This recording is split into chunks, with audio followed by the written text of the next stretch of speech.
ಲೋಕಸಮರಕ್ಕೆ ಮಂಡ್ಯದಲ್ಲಿ ಗರಿಗೆದರಿದೆ ರಾಜಕೀಯ ಚಟುವಟಿಕೆ. ಜೆಡಿಎಸ್ಗೆ ಮಂಡ್ಯ ಲೋಕಸಭಾ ಕ್ಷೇತ್ರ ಬಿಟ್ಟುಕೊಡುವ ಹಿನ್ನೆಲೆಯಲ್ಲಿ ನೋಡೀಗ ಸಂಸದೆ ಸುಮಲತಾ ಅವರ ಪರಿಸ್ಥಿತಿ ಹೇಗೆ, ಅತಂತ್ರನ ರಾಜಕೀಯ ಚಟುವಟಿಕೆಗಳು ಗರಿಗೆದರುತ್ತಾ ಇದೆ. ಈಗ ಲೋಕಸಭೆ ಚುನಾವಣೆ ಹತ್ತಿರ ಬರ್ತಿದ್ದಂತೆ ಬಟ್ ಈಗ ಬಹುತೇಕವಾಗಿ ಜೆಡಿಎಸ್ ಪಾಲಿಗೆ ಬರಬಹುದು ಮಂಡ್ಯ ಲೋಕಸಭಾ ಟಿಕೆಟ್. ಅತಂತ್ರ ಪರಿಸ್ಥಿತಿಗೆ ಬಂದ್ರ ಸುಮಲತಾ ಅವರು. ಹೀಗಾಗಿ ಮುಂದಿನ ರಾಜಕೀಯ ಜೀವನದ ಬಗ್ಗೆ ಸುಮಲತಾ ಅವರು ಚಿಂತಾಕ್ರಾಂತರಾಗಿದ್ದಾರೆ. ಇವತ್ತು ಮಂಡ್ಯದಲ್ಲಿ ಸಭೆ ಕರೆದಿದ್ದಾರೆ ತಮ್ಮ ಆಪ್ತರ ಜೊತೆ. ಏನು ಮಾಡಬೇಕು ಮುಂದೆ, ಕಾಂಗ್ರೆಸ್ ಜೊತೆನಾ ಅಥವಾ ಮತ್ತೆ ಪಕ್ಷೇತರನ? ತಮ್ಮ ನಿವಾಸದಲ್ಲಿ ಸುಮಲತಾ ಅವರು ಮಹತ್ವದ ಸಭೆ ನಡೆಸಲಿದ್ದಾರೆ. ಜೆಡಿಎಸ್ನಿಂದ ಕುಮಾರಸ್ವಾಮಿ ಅವರು ಸ್ಪರ್ಧೆ ಮಾಡ್ತಾರೆಂಬ ಒಂದು ಕಾರಣ ಮಹತ್ವ ಪಡೆದುಕೊಂಡಿದೆ ಸುಮಲತಾ ಅವರ ಇವತ್ತಿನ ಮೀಟಿಂಗ್. ನೋಡಿ, ಈಗ ಕುಮಾರಸ್ವಾಮಿ ಅವರು ಮಂಡ್ಯದಿಂದ ಸ್ಪರ್ಧೆ ಮಾಡ್ತಾರೆ, ಸೆಂಟ್ರಲ್ಗೆ ಹೋಗ್ತಾರೆ ಅನ್ನುವಂಥ ಚರ್ಚೆ ಆಗ್ತಾ ಇದೆ. ಇದನ್ನು BJP ನಾಯಕರೇ ಆಫರ್ ಕೊಟ್ಟಿದ್ದಾರೆ ಅನ್ನೋದು.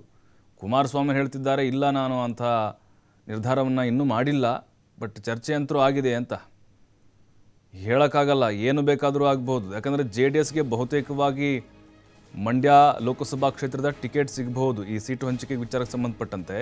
ಬಟ್ ಈಗ ಸುಮಲತಾ ಅಂಬರೀಷ್ ಅವರು ಕಾಂಗ್ರೆಸ್ನಿಂದ ಅವ್ರಿಗೆ ಆಫರ್ ಇರಬಹುದು, ಆದರೆ ಅಲ್ಲಿ ಕೂಡ ಕೆಲವೊಂದಿಷ್ಟು ಅಸಮಾಧಾನಗಳಿದ್ದಾವೆ. ಅವರು ಮತ್ತೆ ಪಕ್ಷೇತರರಾಗಿ ನಾನು ಕಣಕ್ಕಿಳಿತೇನೆ, BJPಯಿಂದ ಟಿಕೆಟ್ ಸಿಗದಿದ್ರೆ ಅನ್ನೋದನ್ನು ತಮ್ಮ ಆಪ್ತರ ಬಳಿ ಈಗಾಗಲೇ ಹೇಳ್ಕೊಂಡಿದ್ದಾರೆ.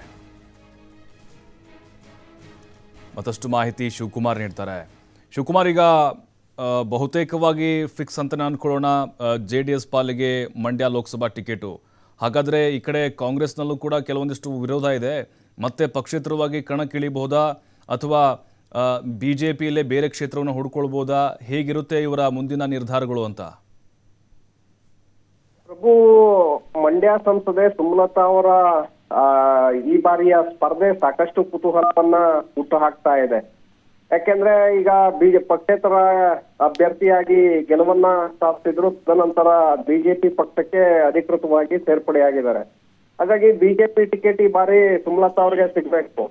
ಆದ್ರೆ JDS ಜೊತೆ ಮೈತ್ರಿಯನ್ನ ಮಾಡ್ಕೊಂಡಿರೋದ್ರಿಂದ ಸಹಜವಾಗಿ ಮಂಡ್ಯ ಮತ್ತೆ ಹಾಸನ ಹಾಗೆ ಚಿಕ್ಕಬಳ್ಳಾಪುರ, ಬೆಂಗಳೂರು ಗ್ರಾಮಾಂತರ ಲೋಕಸಭಾ ಕ್ಷೇತ್ರಗಳನ್ನ JDS ಪಡೆದುಕೊಳ್ಳುವಂತ ಸಾಧ್ಯತೆಗಳಿದೆ. ಯಾಕೆಂದ್ರೆ JDS ನ ಪ್ರಾಬಲ್ಯ ಇರುವಂತಹ ಕ್ಷೇತ್ರಗಳು ಕೂಡ ಇದೆ. ಆ ಕಾರಣಕ್ಕೆ ಮಂಡ್ಯ ಬಹುತೇಕವಾಗಿ JDSಗೆ ಹೋಗುತ್ತೆ ಮೈತ್ರಿ ಸೀಟು ಹಂಚಿಕೆ ಮೇಲೆ.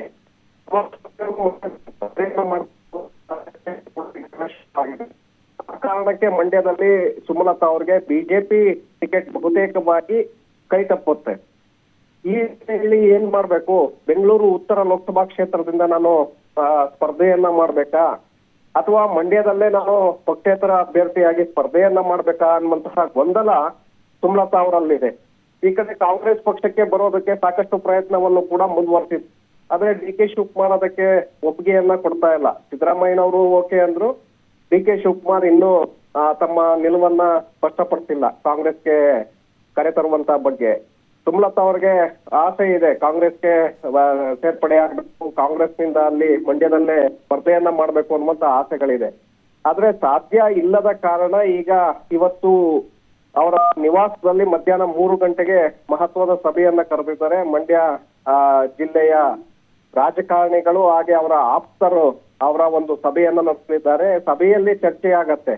ಮಂಡ್ಯದಲ್ಲೇ BJP ಟಿಕೆಟ್ ಒಂದು ವೇಳೆ ಕೈ ತಪ್ಪಿದ್ದೇ ಆದ್ರೆ ಮಂಡ್ಯ ಲೋಕಸಭಾ ಕ್ಷೇತ್ರದಲ್ಲೇ ಪಕ್ಷೇತರ ಅಭ್ಯರ್ಥಿಯಾಗಿ ನಾನು ಕಣಕ್ಕಿಳಿಬೇಕಾ ಅಥವಾ ಕಾಂಗ್ರೆಸ್ಗೆ ಹೋಗುವ ಬಗ್ಗೆ ಮತ್ತೊಮ್ಮೆ ನಾವೇನಾದ್ರೂ ಪರಿಶೀಲನೆಯನ್ನ ಮಾಡ್ಬೇಕಾ ಅನ್ನುವಂತ ನಿಟ್ಟಿನಲ್ಲಿ ಇವತ್ತಿನ ಸಭೆಯಲ್ಲಿ ನಿರ್ಧಾರಗಳನ್ನ ತೆಗೆದುಕೊಳ್ಳಲಾಗತ್ತೆ. ಯಾಕೆಂದ್ರೆ ಅವರ ಆಪ್ತರು ಮತ್ತೆ ಅಲ್ಲಿರುವಂತ ನಾರಾಯಣ್ ಗೌಡ್ರು ಕೂಡ ಇರ್ತಾರೆ, ಮಾಜಿ ಸಚಿವರು ಇವತ್ತಿನ ಸಭೆಯಲ್ಲಿ.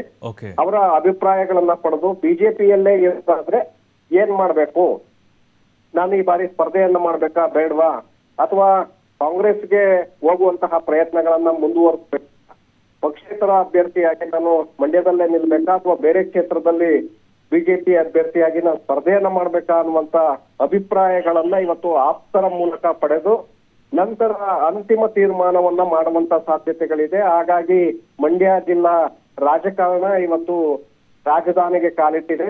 ಮಧ್ಯಾಹ್ನ ನಡೆಯುವಂತಹ ಸಭೆಯಲ್ಲಿ ಇದರ ಬಗ್ಗೆ ಅಂತಿಮವಾಗಿ ಒಂದು ನಿರ್ಣಯ ಹೊರಬೀಳುವಂತ ಸಾಧ್ಯತೆಗಳಿದೆ. ಪ್ರಭು, ಥ್ಯಾಂಕ್ ಯು ಶಿವಕುಮಾರ್ ಮಾಹಿತಿಗಾಗಿ.